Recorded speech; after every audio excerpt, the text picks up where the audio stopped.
Hi, this is Carol Ford. Linda Groundwater, Dee Young, and I are Bob Crane's official biographers and authors of Bob Crane, The Definitive Biography.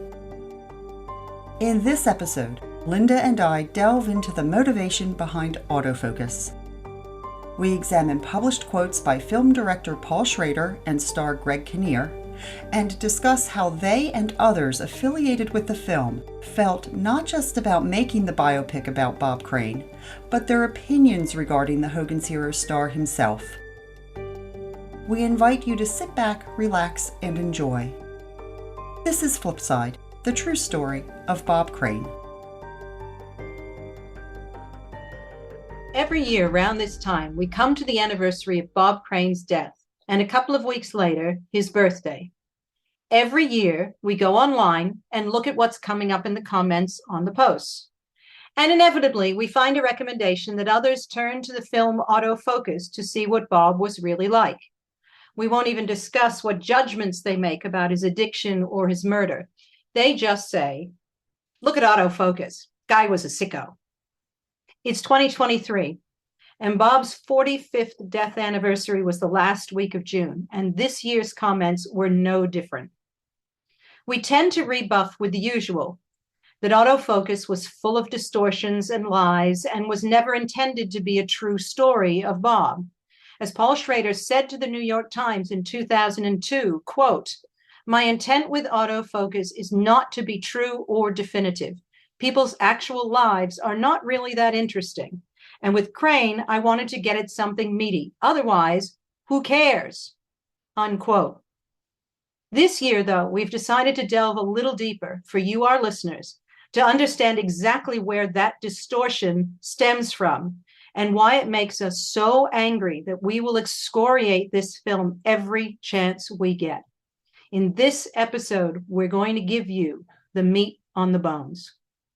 I'm Linda Groundwater. I'm here with Carol Ford. How you going, Carol? I'm all right, Linda. Fired up today. Absolutely fired up. Yep, absolutely fired up. It's time. Happens to us every year. We talk about this every year. You'll see us commenting online over and over again on what people continue to insist is a true story when there is no indication that that was ever the intent. And it's time to just get all the details out there so people understand exactly why we are so fired up when we hear about this film. Absolutely. It is something that when we see people calling autofocus as the gospel of Bob Crane, or didn't you see autofocus? That'll tell you everything that you need to know about Bob Crane. And, what could you possibly know? Didn't you know he was a sex creep? These are things that when we talk about Bob, when we try to rebuff those comments and explain what we have learned through now it's decades of research. Now we want to give you how autofocus really was seen through the eyes of Paul Schrader, the director, and those who helped on the film, and what they thought of Bob Crane, what they thought of the film itself and the script, and how they actually went about treating the subject of their film. Now, it's a film, it's a biopic. I mean, we do go into these things looking at biopics and movies with maybe a bit of a, wary eye, where it's okay, not everything is going to be true. There will be some dramatic license. But what I think is so horrifying about how they've dealt with the subject of autofocus is that they've played with him. They've made him kind of like their own little toy to have fun with and laugh at. And instead of trying to understand who Bob Crane was, instead of trying to learn what made him tick and learn about him and why he behaved in certain ways and what may have led to this addiction, they just toss it around like a volleyball, bouncing him from one side of the net to the other. And it's really horrifying to see them making light of a person who was murdered. on top of it all. Well, and the other side of that, it's interesting that you said, it's a biopic, because as much as it comes across like a biopic, the makers themselves say it's not a biopic. We to quote the director Paul Schrader himself, I threw out all the junky biopic stuff. He didn't care. It was just a film. One of the first things that really stands out to us is if you look at the Chicago Tribune from 2002, just after the film came out, Robert Elder, who's a staff reporter, said, if Bob Crane had not existed, director Paul Schrader would have invented him. In that same article, Bob's oldest son says, it's a movie. It's not the Bob Crane biography. And that's really... It's not. But if it's not, why have we used his name? Let me just pull this little bit out right here. Robert Crane, Bobby, says, this is just Paul Schrader's take on that time, but I like the film. He's not really interested in my dad much, as he stated, and we'll go into what Schrader thought of Bob and how interested he was in actually Bob's story in a bit. But if he's not interested in Bob, why is Bob's name all over it? Why is someone trying to be Bob? Why are they passing this off like a biopic? And that comes down to Schrader's own kind of filmmaking that we'll discuss. But it's one of the things, again, that really just fires me up, to say it politely. If you're going to make it up about a made up person. Mm-hmm, mm-hmm. Exactly, because right. People do get not lazy, but really, we fall into that trap of, I've seen it, they're using real people. It must be true. They wouldn't dare do these things if it weren't true. Really? Have you watched certain news stations lately? The truth ain't the truth. The truth isn't the truth. The truth is whatever someone wants you to believe. But if you believe it, you think you're intelligent enough to see the distinction between what's true and what's made up, but there's a very thin line, and the laws make it very difficult to force those things off the air. There was litigation about this film, but they have to give artistic license and all this. How are you going to know what's true and what's not? And so when the makers actually come out and say, this happened and that happened, who the F cares? Let's get to the good stuff, which is what Schrader ends up saying, literally. The good Bob is a drag. He said, so let's just get to this bit and let's make up things as we go along. We have to apparently allow that to happen. And unless they bring out in the beginning or the end, this isn't actually true, we've just kind of used it. The way they get around that is go, this is based on a true story. There are some dramatizations, but this whole film is fiction. Exactly right. There is a really powerful review of Autofocus, and it's called Video Killed the TV Star, written by David Edelstein, back again in October of 2002. And he gets it. This journalist actually gets why autofocus is a bunch of crap. He says, Paul Schrader turns autofocus into an anti-sex dirge. The Ring ads, don't watch that tape. The Ring meaning the movie that came out around that same time. So in his review, he goes into, now he didn't interview Schrader, so this is a take on the film, plus also looking at Schrader's history as a director. And he said in his review that it would have been a terrific idea to make a movie in which these two views were played off each other. But Schrader, a confessed former porn addict, leans too far to one side to mind that rich dialect. Autofocus is a cautionary tale of addiction.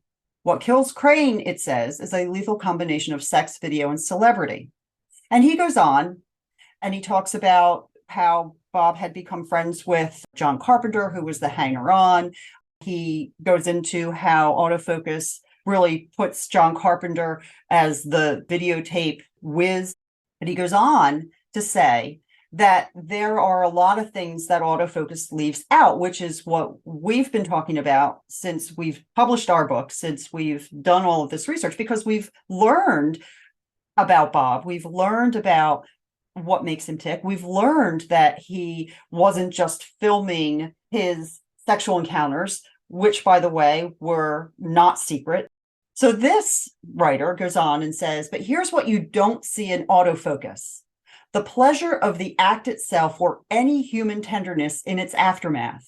What was Crane like when the sex was over? A dismissive creep or a nice guy? Did he and these women ever talk? Was anything meaningful ever exchanged besides body fluids? It was the total indifference displayed toward the woman. Schrader doesn't give us this crucial bit of information about Crane, maybe because Crane reportedly liked women and had fun with them.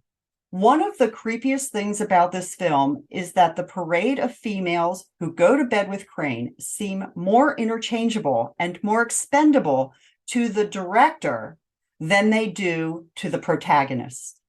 This journalist goes on and he talks about, and we've known this, how Bob was obsessive compulsive in other aspects of his life. He didn't just catalog women in videotapes, he cataloged things like his children's games. And that's a quote from this article. So why isn't that in the film? And the writer says, my guess is that Schrader found it too particular to Crane and too psychological. He isn't interested in this one guy and his individual tics. He just wants to talk about sex in general and addiction in general. He doesn't want to tell Bob's story, which is unfortunate because he's chosen a real person to do that with. And one of the things that they do in the film, which is not true also, is that Bob did not engage in S&M. And Scott, his youngest son, actually says in an article, a review of this film that he wrote for Seattle's paper, The Stranger, is saying autofocus is not my dad's story. Is he says, believe me, my dad photographed everything, including traffic jams. He was also murdered. He didn't have time to hide anything. So if it was true that he was engaged in S&M, I would have the pictures. In fact, Paul Schrader admitted to me that the S&M scene in autofocus is from an experience he had in his own life while researching the film Hardcore. And he quotes a book, Easy Riders, Raging Bulls, on that. But he's putting his own, as you said, Schrader was a reformed porn addict himself. Now, that's not to judge him. That's just to say his knowledge of this kind of stuff is from a very different perspective than, for instance, you or I. But, you know, he's got his own information. He's got his own ideas. He's trying to make it a one-size-fits-all film. Bob used to edit out the sexy bits in Saturday Night Fever, and he used to make sure that his children were kept away from the things that he was involved in, and he knew that there were issues with it. And that's not suitable. That's not suitable because that stuff makes Bob a person. In that video, Killed the TV Star article, it was an interesting take that Edelstein, he says, there is no empathy in Schrader's depiction of Bob Crane, no attempt to understand what the man tried to get from sex and video. Schrader is like a reformed addict who isn't even honest enough to show what once gave him pleasure. He is the most dangerous kind of crusader. In autofocus, and this is quite cutting, but he says, in autofocus, he makes you hate sex and movies equally. As a writer, I really wish I'd come up with a line like that, but that's the truth. The things that are missing in that film are the things that make the story Bob's story. There is a point where Schrader says that he chose to add some extra scenes in. He had too much Bob, so let's put in 3 more scenes with just Carpenter. And now let's put in 3 more scenes with Bob and Carpenter. Here it is. I just weighted the whole thing toward Carpenter then and threw out all the junky biopic connective tissue. So this was not actually a biopic. This wasn't actually a story about Bob.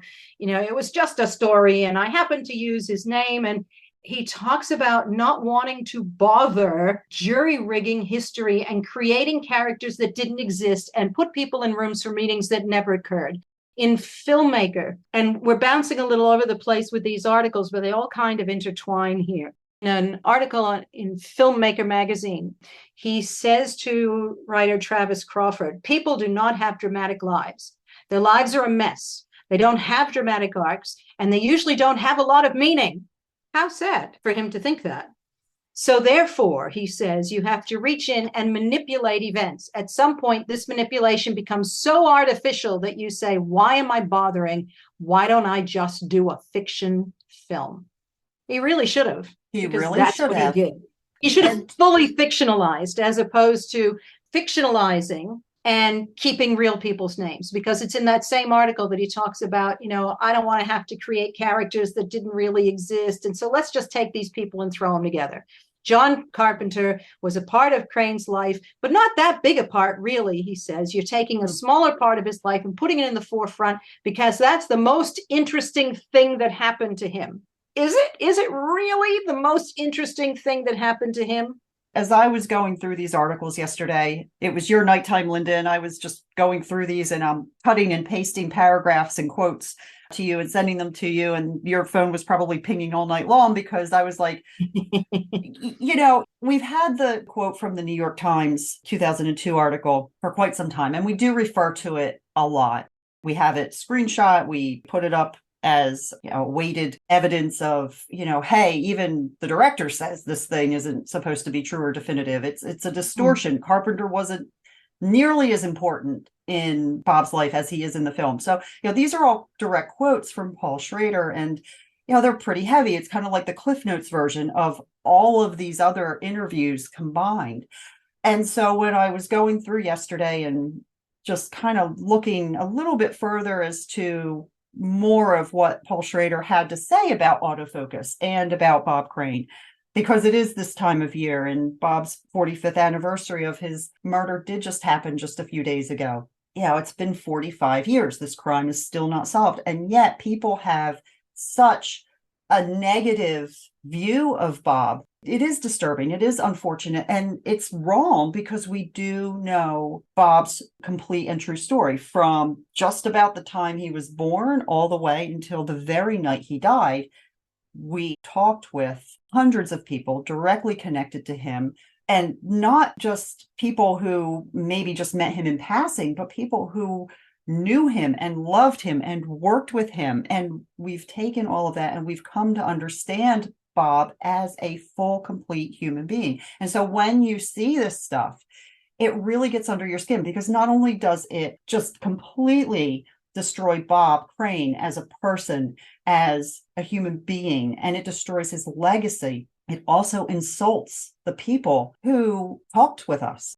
We talked with family, we talked with his closest friends, we talked with people who worked with him from every part of his career, from going all the way back to Stamford, Connecticut, all the way through until June 28th, 1978, and the man who was counseling him just weeks before he was murdered. So to say that we don't know what we're talking about, but by God, let's watch autofocus because that's where it all is, it does make you it makes you angry. It makes you very disturbed because there's so much more. And I'm not blaming the public because you don't know what you don't know. But I do blame Paul Schrader. There is so much that he gets wrong, and gets wrong on purpose. Yes, on purpose.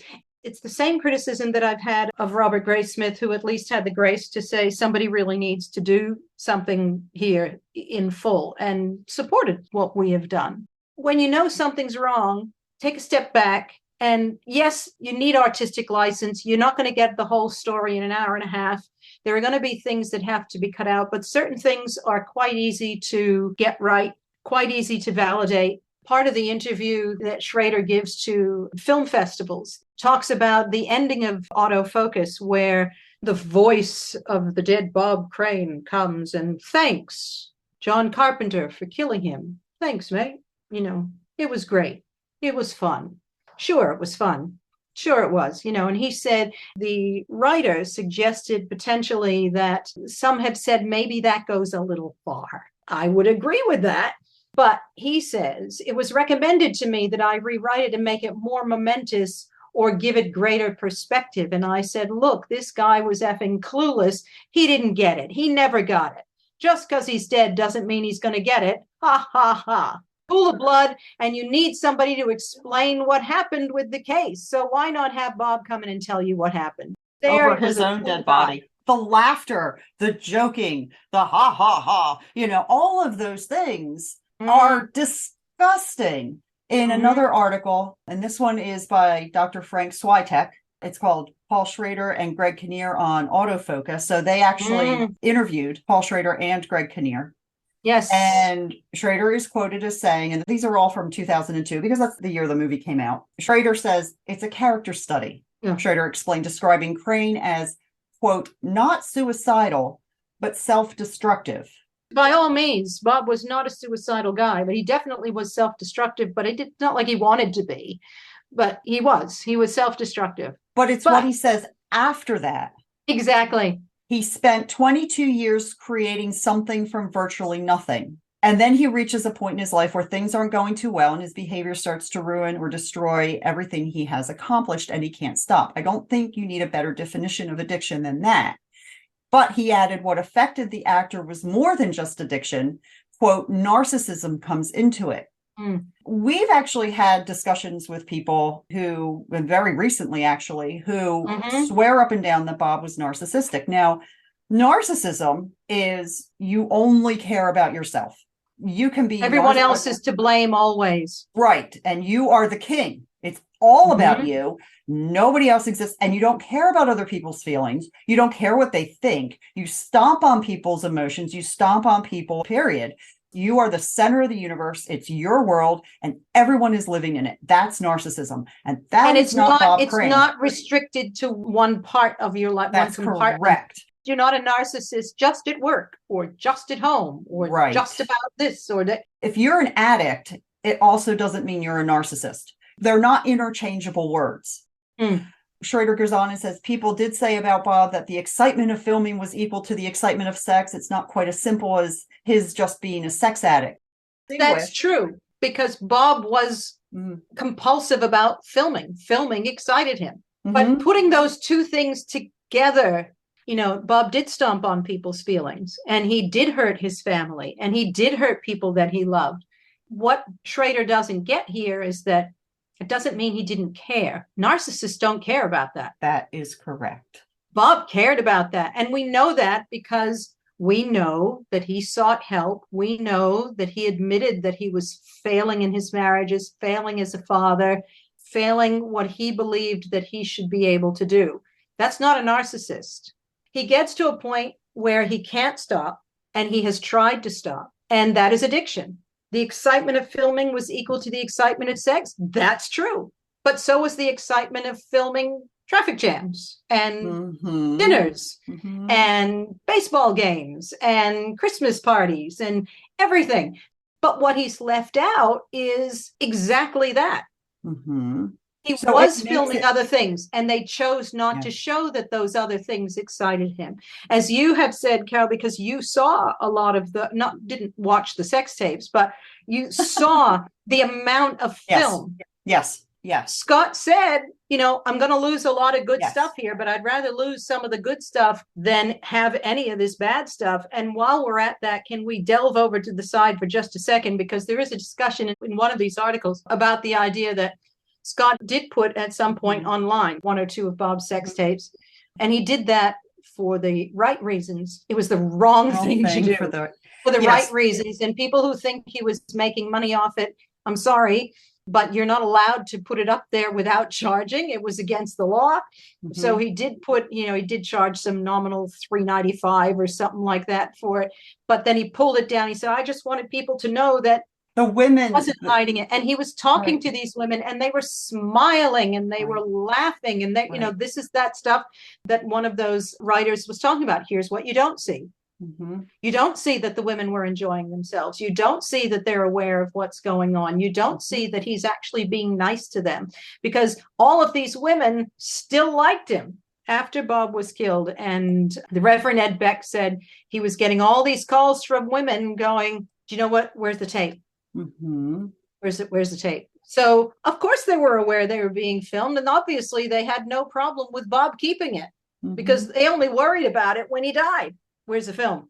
There's also the ongoing speculation that Bob had been, and you had just talked about this too, but it's ongoing, that It was secret. In one of these articles, it mentions that, Bob and John Carpenter were secretly taping the women. I mean, even if you were to look at the crime scene photos, which are all over the internet and they are horrible, but you know what? At least you can see that it's all out in the open. You can't just go into Bob's apartment and not see the setup.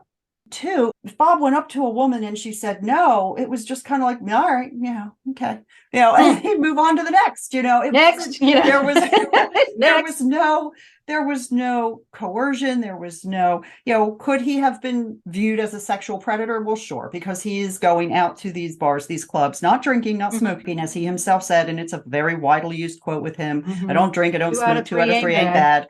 But in any case, he did not, we're not talking Bill Cosby here. We're not talking about drugging women, raping women. We're not talking about forcing women. We're talking about Bob wanting to have the women have just as good a time as he was having, because that was all part of it for him. Getting back to Scott putting some of the tapes up online, and there were only a few of them, it was to show that, as you said, Linda, these women were having a good time, at some points performing for the camera. They were involved. It was fun for them too. And that's what Bob wanted. He wanted it to be fun. Now, afterwards, he knew that this was something that was getting out of hand. It was hurting his career. He had lost his Disney contract because Disney doesn't necessarily want this type of behavior. So he knew it was damaging. And so these sorts of things started to make him very much aware of the fact that what started out maybe as something enjoyable, this all started he wasn't any choir boy. I think it was actually Scott who says, he's recorded his extramarital activities as early as 1956. So long before he became a Hollywood star. It wasn't like Pat Boone went to Hollywood and became Bill Cosby. That's not what happened. The film, again, plays into that. He was a good guy, became a bad guy. In one of these articles, actually, Kinnear says, there are little incremental changes in his behavior and little things that happen. And suddenly he finds himself in the trouble that he's in and says, where the sex addiction ends and using his celebrity to procure women begins is a very blurry line. Oh, gee, no, it's not. Because where the sex addiction ends is when he gets killed. The sex addiction began way back, and the women stayed with him for years. And let's be honest, they'd have to be idiots to have no idea. Over 20 years. I mean, Anne is not a fool. And people have told us that Anne was not a fool. And for whatever reason, they chose to stay together. He loved her very much. She loved him very much, by all accounts. There was no love lost there. There was just whatever it was. Quite frankly, it's none of our business. It's none of Paul Schrader's business. It's none of Greg Kinnear's business. And it's certainly not ours or any of our listeners' business. Why she stayed married to him when he did it, why he did this. Someone said, he was just using this as an excuse to cheat on his wife. Holy moly, one excuse. How many hundreds of women do you need to cheat on your wife? So it wasn't that the marriage was bad, that he went, let me just go cheat. There was something else happening, and that is the definition of addiction. There's something else happening there.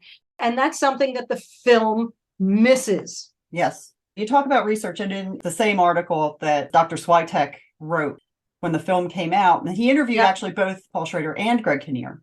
Yeah. And Kinnear talks a little bit about how he prepared for the role and personality traits about good Bob versus bad Bob. And he goes on a little bit about this. At the end, he talks about how they both think autofocus is a serious work, and yet they both could joke in talking about it.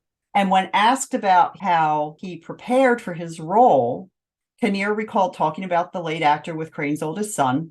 And then he added, quote, I watched far too many episodes of Hogan's Heroes. Yes, I did watch Superdad, Crane's 1974 Disney comedy, A Notorious Bomb, lest you think I didn't do my damn research, end quote. Well, not terribly well, because he still thinks, Kinnear, I used to like Greg Kinnear, and I honestly just can't look at him the same way now.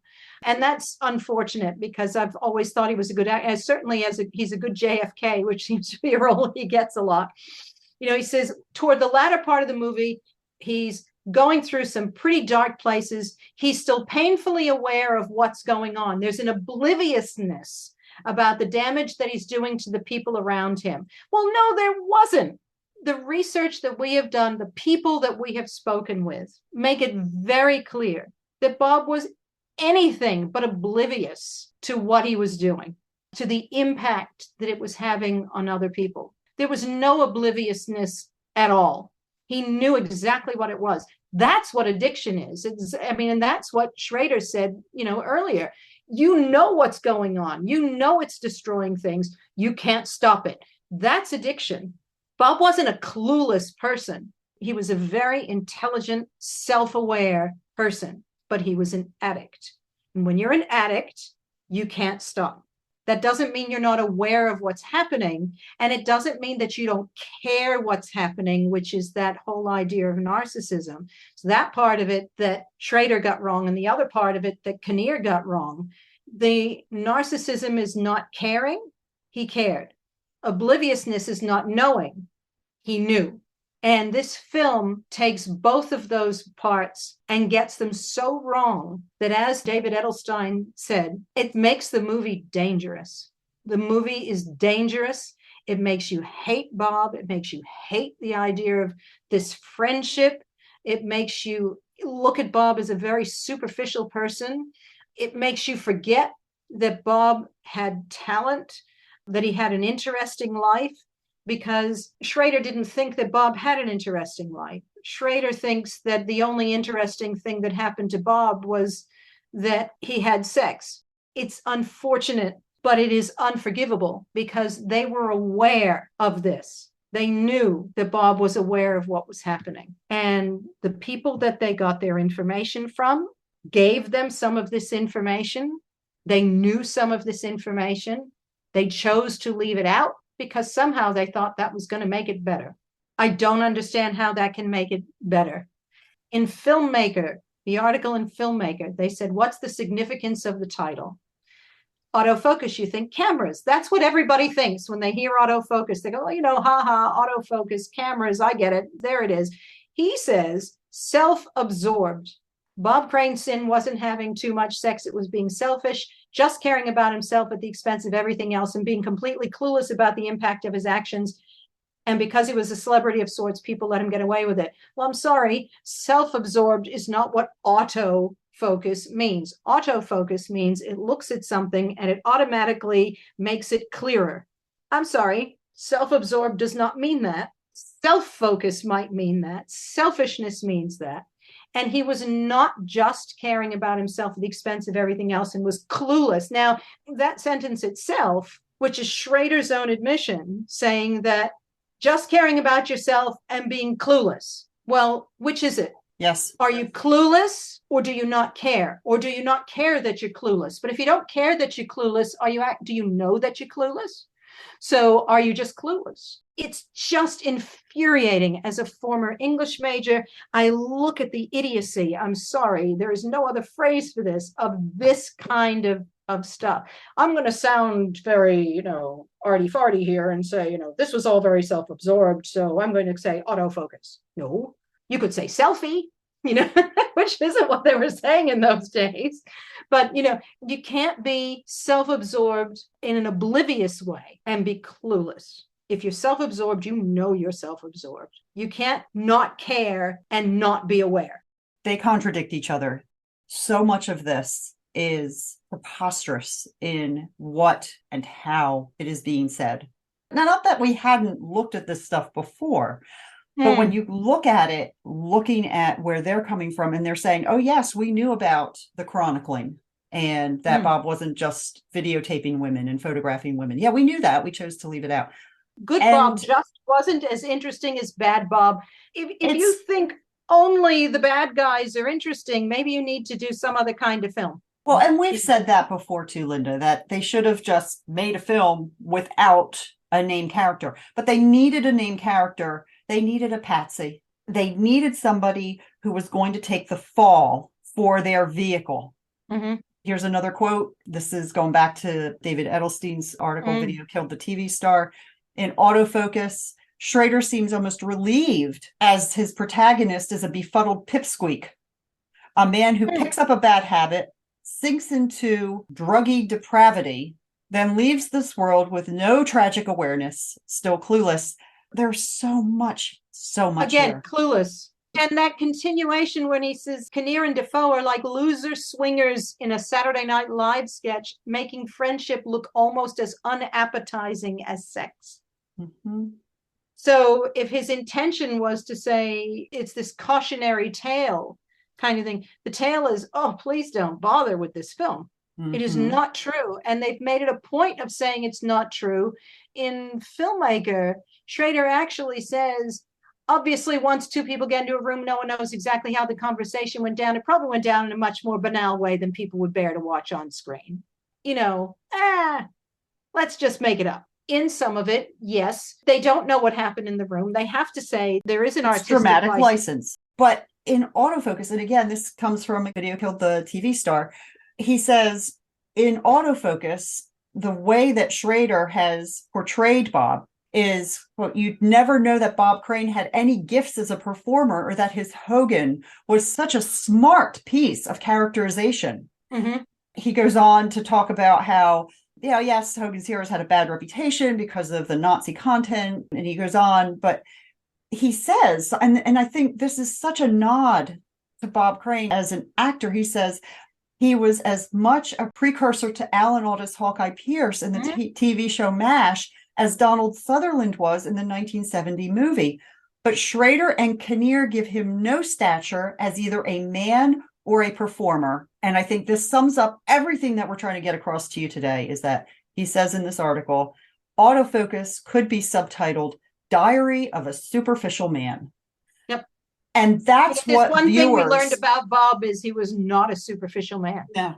But that's what viewers come away with. They come away from this film thinking that, there probably is more, but the meat here is what's on the screen, and everything else is nothing. Whereas the exact opposite is true. It's the whole picture. It's Bob's unprecedented work in radio. It's his gifts in charity. It's his love of family and friends. The man was not perfect. And we're not going to sit here and tell you he was.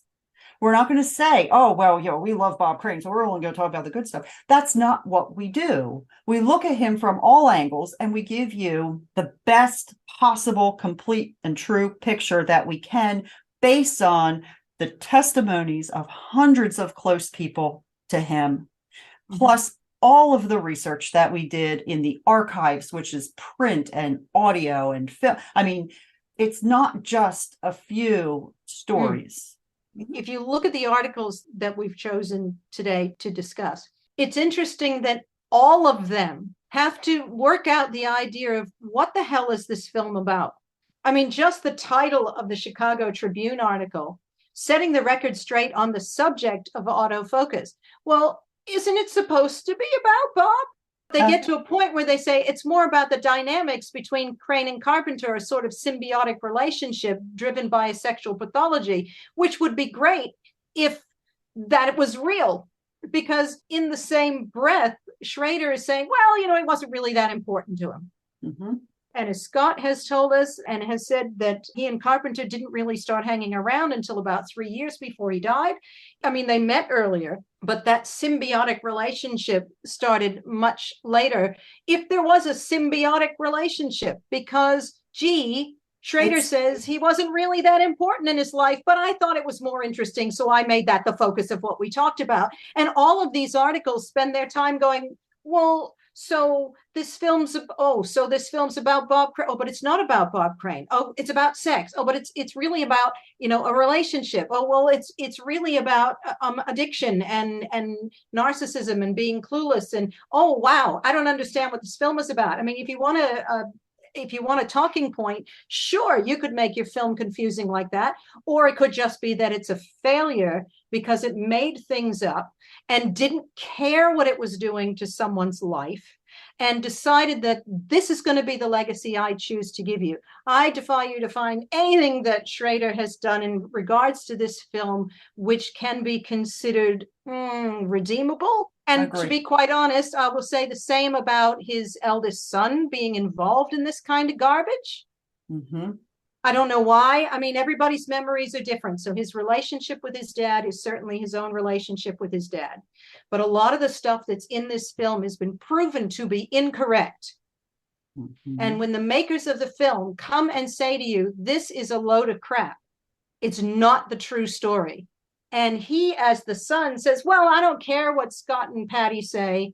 This isn't a Bob Crane biography. Then why is your name attached to it? And why are you saying this is a movie about my dad? Why did you push that to be about your dad?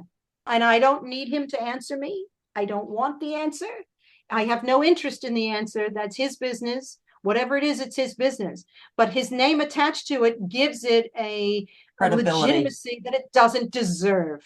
It doesn't deserve the legitimacy of having the name Robert Crane attached to it. Absolutely right. And whether it's the younger Robert Crane or the older Robert Crane, neither of those names needs to be attached to a film that in the end is just about two guys who had this kind of weird relationship. And yep, it was a weird relationship. The real one was, but it wasn't what was depicted in the film. And the makers of the film admit that. But you know what? How many people who see that film are going to see these articles? They're not. They're going to see the film. That's right. And they're going to go, gee, look at that. And you know what? They're right. He filmed these women and look at that penile implant thing. No, there wasn't one, by the way. The rubbish, the absolute rubbish that this film came out with. And all of these articles admitting that. That's the point that we're trying to make to you today, that, you know, don't take our word for it. You know what? Read the articles. Read the articles. We will put the links to all of these articles in the description of this podcast episode. They make your blood boil. The reason, too, that they make us so angry is that when we talked with people who knew Bob and who loved Bob, we asked them about autofocus. You know, what was your take on autofocus? Because, you know, maybe it was right. You know, what do we know at that stage of our research? And time again, I remember Arlene Martell, who played Tiger in Hogan's Heroes, said she watched it through her fingers, you know, over covering her eyes. Like it was like watching a train wreck. It was one thing to try and shed light on a subject and to try and understand a subject. But this film was salacious in and of itself.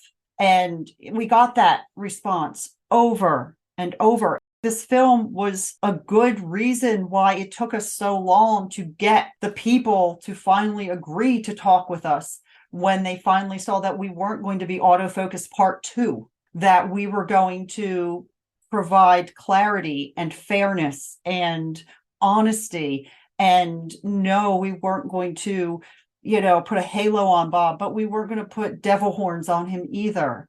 Even in one of these articles, it's all about the good Bob, bad Bob. He's being a good Catholic boy and going to church. But as he walks away, the devil's tail is coming out from the backside. And, you know, that's not who anybody is. That's not who anybody is. That's not who anybody is.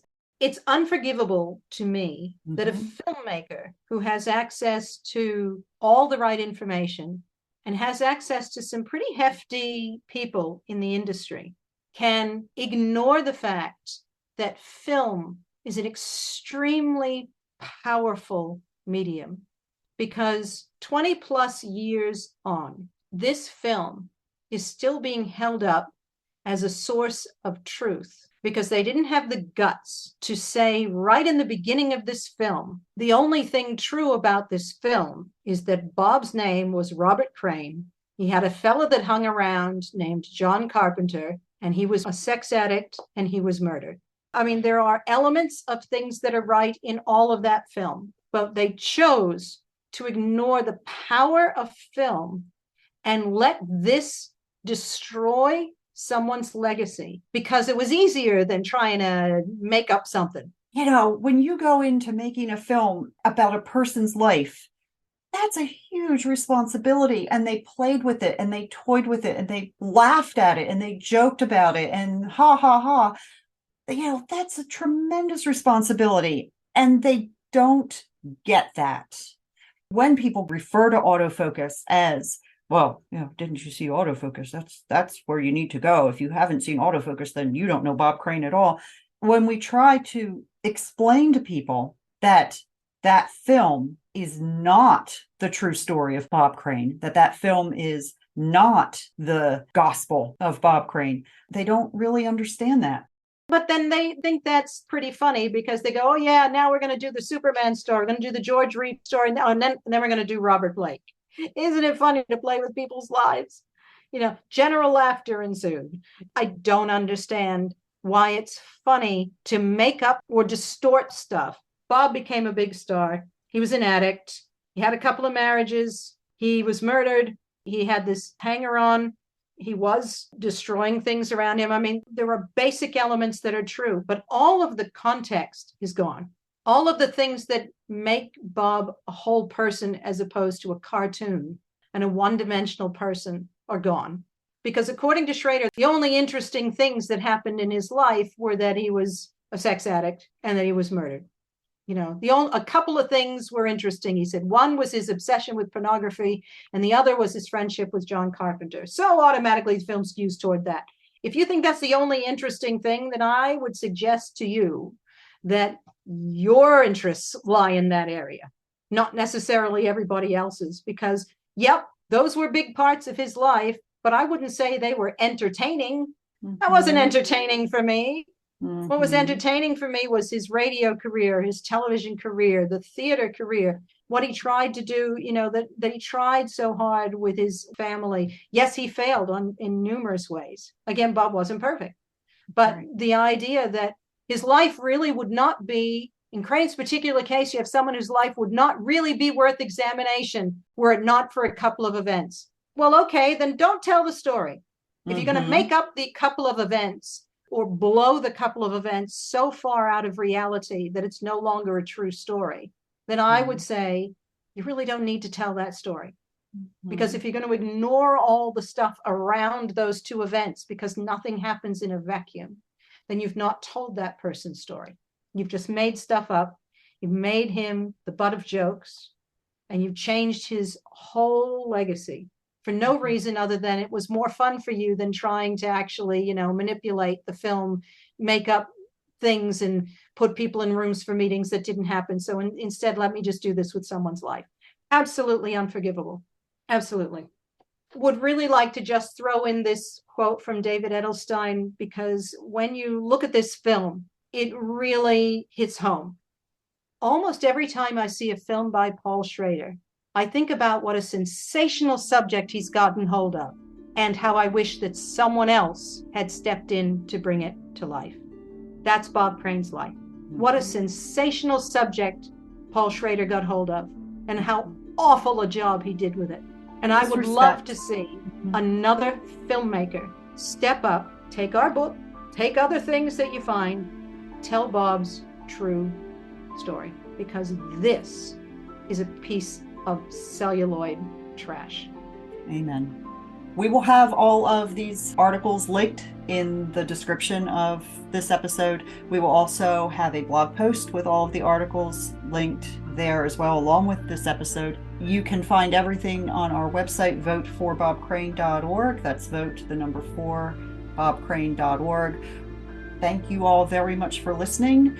We hope that you have learned a little bit today that the film that you have seen was never intended to be true or definitive.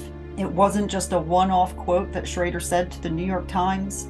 He says it repeatedly, and I'm sure there are other places out there in addition to these articles that we have here. So look and see how Paul Schrader himself feels about the very film that he produced, and why we feel and believe wholeheartedly that you should not use autofocus as your go-to source for the life and times of Bob Crane as a definitive life story, a definitive and truthful life story of Bob Crane. He does Bob Crane a huge disservice, as he does to his family, his friends, his colleagues. It never should have been made. Thank you all very much for listening. Have a great day today. Thanks all. Flipside, the true story of Bob Crane, is owned and produced by Carol M. Ford Productions and is based on Bob Crane, the definitive biography. All rights reserved. No portion of this podcast may be used without written permission. For articles mentioned in this episode, visit our blog at voteforbobcrane.blogspot.com. For archived episodes of this podcast and more information about Bob Crane, visit voteforbobcrane.org. That's vote, the number 4, bobcrane.org. You can also subscribe to this podcast everywhere podcasts are found.